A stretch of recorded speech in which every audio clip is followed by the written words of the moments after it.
Alright, so in 8th grade, I tore my ACL playing lacrosse. I was able to have a successful surgery because the surgeon was not only able to fix my ACL, but he was also to make sure I didn't mess up my growth plate. This is one of the many reasons that I believe that we should focus more on medical technology as opposed to social networking and other medias. Medical technology saves, improves, and extends millions of lives each day. One of the arguments against technology is that we're becoming too dependent on it. In the article Bad Connection, it said that 98% of the people who had their TiVo said they couldn't live without it.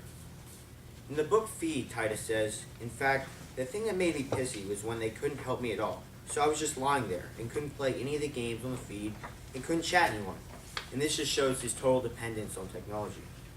Another argument against technology is that we're becoming too obsessed with it.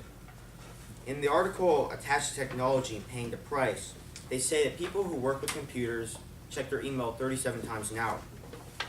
And from the book Feed, Titus says, but the braggiest thing about the feed, the thing that made it really big, is that it knows everything you want and hope for, sometimes before you even know you want it. And this just shows that he can't even think for himself. An example of where medical technology is used for good is the invention of the vaccine for smallpox. Now, before the vaccine was created, smallpox had a major effect on European culture, or on Europeans. It was the reason that 7 million Romans died in a plague.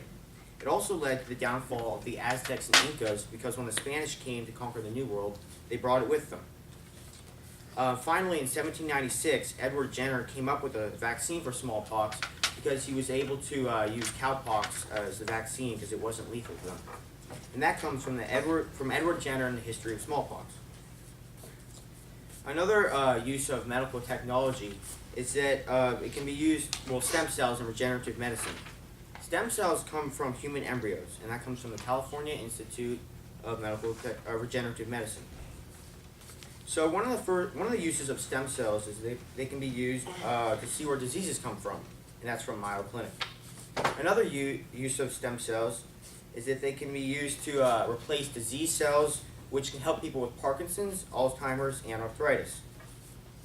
They can also be used to test drugs to see if they harm humans. To sum it up, although technology has its dangers and risks, it is worth the risk because of it's able to save and improve lives such as mine.